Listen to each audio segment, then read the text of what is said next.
and I'm a very fortunate person. This standing up here is hard for me. It's a little humbling, it's a little embarrassing, but I think I might motivate at least one person in here when you're having a tough day.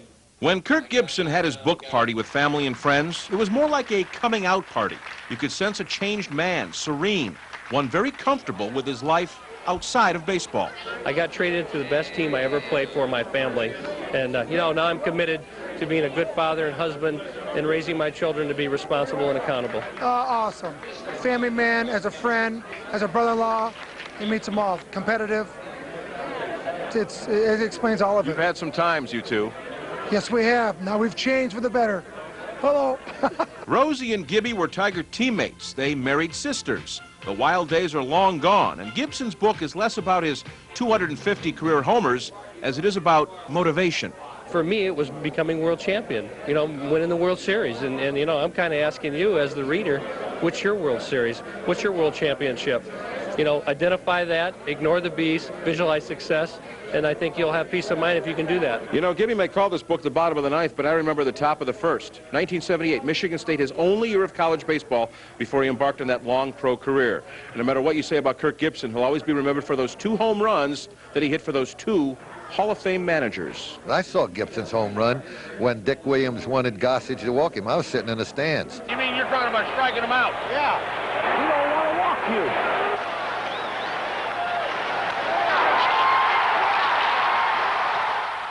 It was a very, very special one. Sparky? I would say the one in '88. I was sitting in the family room behind the pool table. Look who's coming out. When he hit that ball, I said, that ball's gone. I knew it was gone when he got the head out. Fly ball into right field. She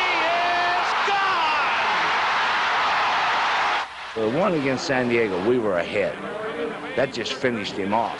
This one here won the game with 2 out and 2 strikes. It won the series, yeah. Sparky. It won the series because of the motivational edge. Oakland never recovered from that. Right. They both signify world championship, and that's what it was all about. And for Gibby, the new and improved Gibson, who loves those 2 men dearly, those homers provide for some decent comedic material. Sparky and Tommy really looked confident when I went up there, didn't they? Sparky gave me the little batting instructions. Tommy, you looked like you weren't breathing. Gibby was a Tiger for 12 years. He played for Lasorda in L.A. for just 3. But legend knows no time limit, and this book will just add to it. And coming across a lot of athletes, both in football and baseball, he's the greatest competitor I've ever been around. And that's the honest-to-God truth, that they broke the mold with Kirk Gibson. No, Alan, they just put it down on paper. In Detroit, Mark Wilson, the Fox 2 Sports Zone.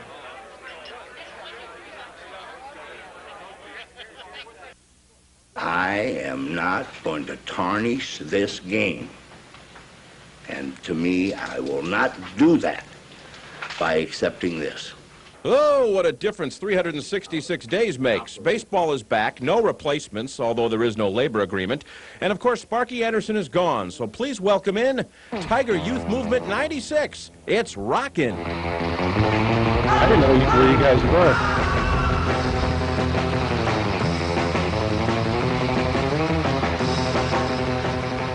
It's the Buddy and Randy era. Randy Smith, new general manager, hangs out like a regular guy and laughs at your jokes. Should have gone with MasterCard. Yeah, well, Buddy Bell manages his first team, rides around in golf carts, and even throws batting practice.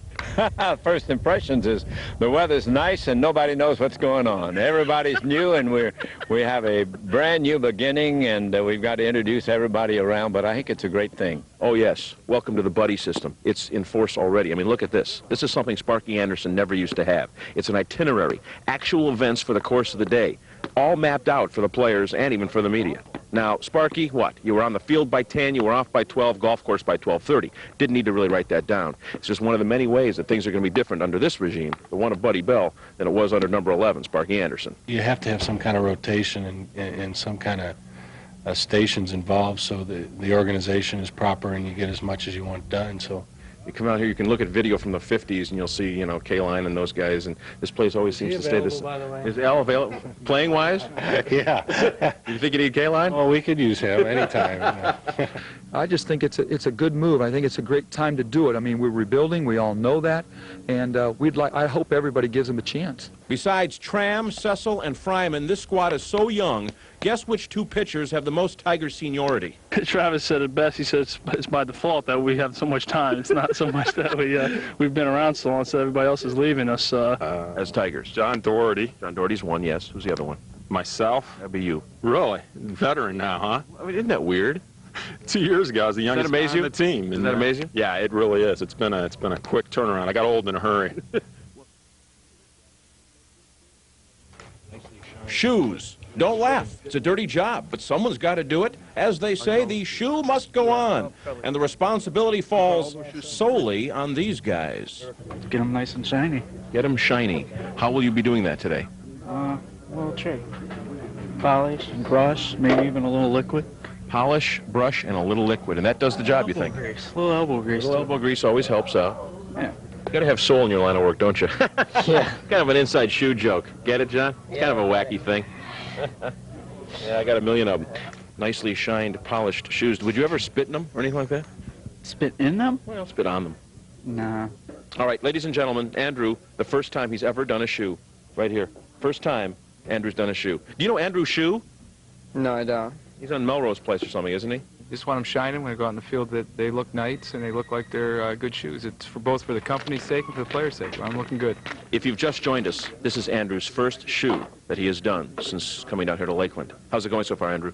It's going good. These guys are rookies, so we're going to have to test them out today. Anytime you got to break on those rooks, you know how that is. It looked like they got pretty good form, though. He's got good form. I mean, what's the key here, John? What's the key to a good-looking shoe? The key for me is to keep the black off of the stripes there. Andrew has just finished his first shoe. Would you care to applaud? A little applause from the guys. How did it feel?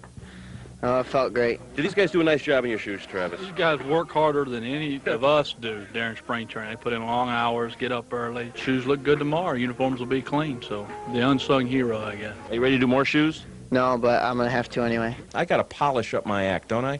In Lakeland, Florida with the Tigers. Mark Wilson, Fox 2, shoes. What other shoes do you have here? Whose do you have? For it's 1, 2, 3, like we're out at the old ball game. All right. Playing for pride. It's no cliche. It's something Curtis Pride has done since his days as a kid in Washington, D.C. You see, Pride is legally deaf. He reads lips better than he hears. But it's how he sees that has the Tigers interested. It's a great honor, playing a lot with disability and Alabama. I mean, these guys are Hall of Famers, and hopefully I'll be able to learn something from them. Curtis Pride is a former Montreal Expo. He was up and down in their system for many years, but he's one guy who doesn't want to let his hearing disability get away from anything he's trying to do in the field. All he wants to do here in Lakeland, Florida, is show the Tigers that he can play baseball. I feel good to be here. I'm ready to go. I mean, you have a lot you want to show, right? Do you want to show people what maybe Montreal missed out on? Well, I've always wanted to get the opportunity. I mean, that's all I asked for. In fact, Curtis has spent only 2 months in the major leagues. Pride is 27 now, and he doesn't hide his disability, because quite frankly, it's no disability. I still consider myself as a role model to all people, and I just try much like to help other people. And the speedy outfielder, his hope for 96? Of course, my goal is to make the big league team, and perhaps you take one day at a time and do my very best, if that's all I can do. Words to live by, Curtis. Words to live by. With the Tigers in Lakeland, Florida, Mark Wilson, Fox 2 Sports.